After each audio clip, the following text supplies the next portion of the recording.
This is The Grip by the Plenteous Life. Architecting more than enough. Intentional founders build a storehouse. Welcome back to The Grip. I'm Becky Henderson, founder and principal coach of the Plenteous Life. The container doesn't come after the abundance, it comes first. In the 1970s, when Walmart was still a regional retailer, Sam Walton was building distribution centers his store count didn't yet justify. Competitors thought it was excessive. It wasn't excessive, it was intentional. When growth arrived, Walmart absorbed it without strain while competitors scrambled to keep shelves stocked. And when COVID-era supply shocks hit decades later, those same systems meant Walmart's shelves delivered while others emptied. Built during plenty, delivered through shortage. Service continued because the structure already existed. The logic is simple. You don't build the container to hold what's already here. You build it for what you've decided is coming. That's the Storehouse principle.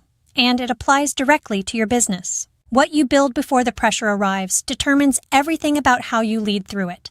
This issue shows you exactly where to build first. The Storehouse principle. Why identity alone isn't enough. In Who's Really Running Your Finances, we named the identity underneath your financial behavior. The questions cut to what was really running the show, the self-perception shaping every pricing decision, every delayed ask, every moment you hesitated at the table. The identity breakthrough opens a new possibility. The storehouse is what you do with it. What a storehouse actually is. A storehouse isn't a container for what you already have. That's just storage. A storehouse is the structure you build in advance of what you intend to create. It's architected for growth, for more than you're currently producing. Walmart's distribution centers were built long before stores increased demand. They were built as a commitment. We will always have more capacity than we currently need, starting now. Apply the same logic to your business. Don't wait for abundance to arrive before you build for it. Start building the containers now that make expansion and future service possible. 4 domains where building a storehouse changes your options. Financial. Reserves. Pricing that reflects the value you deliver. Investment vehicles that multiply what comes in.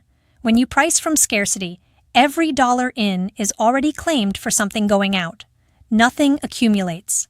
Nothing compounds. Relational. The network, team, and support built before you need them. The relational storehouse gets built in seasons of stability. Crisis is not the time to start. The connection needs to already be there when pressure arrives. Operational.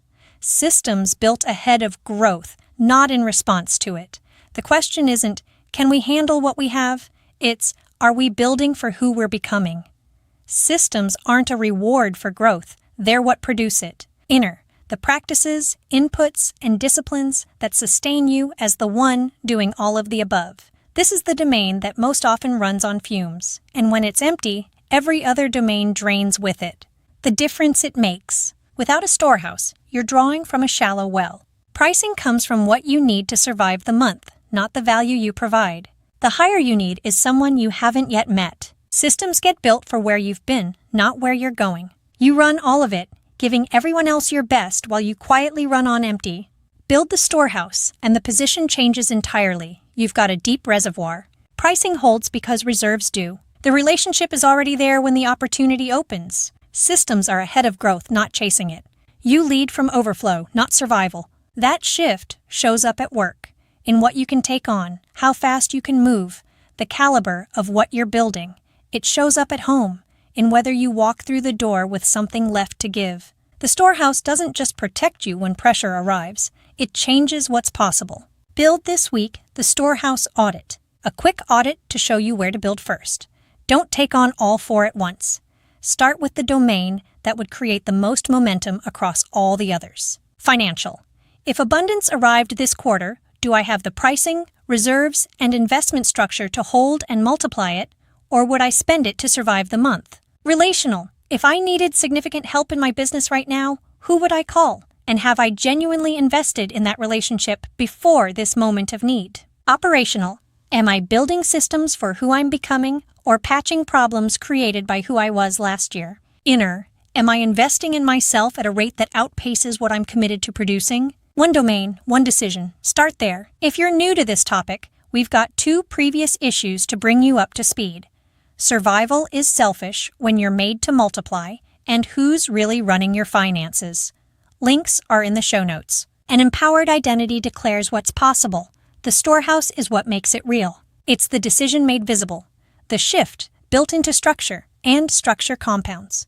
When it does, more than enough becomes your baseline operation, and your capacity to serve is liberated from external conditions. Pick your domain, build the container, watch your behavior upgrade to fill it.